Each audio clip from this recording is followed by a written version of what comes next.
वर्धमान नामक शहर में एक बहुत ही कुशल व्यापारी दंतिल रहता था। राजा को उसकी क्षमताओं के बारे में पता था, जिसके चलते राजा ने उसे राज्य का प्रशासक बना दिया। अपने कुशल तरीकों से व्यापारी दंतिल ने राजा और आम आदमी को बहुत खुश रखा। कुछ समय के बाद व्यापारी दंतिल ने अपनी लड़की का विवाह तय किया। लक्ष्य में उसने एक बहुत बड़ा भोज का आयोजन किया। इस भोज में उसने राज परिवार से लेकर प्रजा तक सभी को आमंत्रित किया। राजघराने का एक सेवक जो महल में झाड़ू लगाता था, वह भी इस भोज में शामिल हुआ, मगर गलती से वह एक ऐसी कुर्सी पर बैठ गया जो केवल राज परिवार के लिए रखा। कुर्सी पर बैठा देखकर व्यापारी दंतिल को गुस्सा आ जाता है और वह सेवक को दुत्कार कर वह वहां से भगा देता है। सेवक को बड़ी शर्मिंदगी महसूस होती है और वह व्यापारी दंतिल को सबक सिखाने का प्रण लेता है। अगले ही दिन सेवक राजा के कक्ष में झाड़ू लगा रहा होता है। वह राजा को अर्ध निद्रा में देखकर बड़बड़ाना शुरू करता है। वह बोलता है, इस व्यापारी दंतिल की इतनी मजाल की वह रानी के साथ दुर्व्यवहार करे। यह सुनकर राजा की नींद खुल जाती है और वह सेवक से पूछता है, क्या यह वाकई में सच है?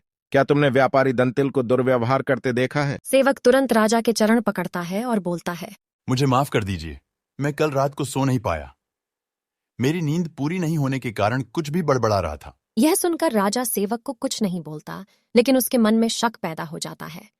उसी दिन से राजा व्यापारी दंतिल के महल में निरंकुश घूमने पर पाबंदी लगा देता है और उसके अधिकार कम कर देता है। अगले दिन जब व्यापारी दंतिल महल में आता है तो उसे संतरियां रोक देते हैं। यह देखकर व्यापारी दंतिल बहुत आश्चर्यचकित होता है। तभी वहीं पर खड़ा हुआ सेवक मजे लेते अरे हुए संतरियों, जानते नहीं ये कौन है? ये बहुत प्रभावशाली व्यक्ति हैं जो तुम्हें बाहर भी फिंकवा सकते हैं, ठीक वैसे ही जैसा इन्होंने मेरे साथ अपने भोज में किया था। तनिक सावधान रहना। यह सुनते ही व्यापारी दंतिल को सारा माजरा समझ में आ जाता है। वह सेवक से माफी मांगता है और सेवक को अपने घर खाने पर बुलाता है। व्यापारी दंतिल सेवक की खूब आव भगत करता है। फिर वह बड़ी विनम्रता से भोज वाले दिन किए गए अपमान के लिए क्षमा मांगता है और बोलता है कि उसने जो भी किया सेवक गलत खुश होता है और व्यापारी दंतिल से बोलता है, आप चिंता ना करें, मैं राजा से आपका खोया हुआ सम्मान आपको जरूर वापस दिलाऊंगा।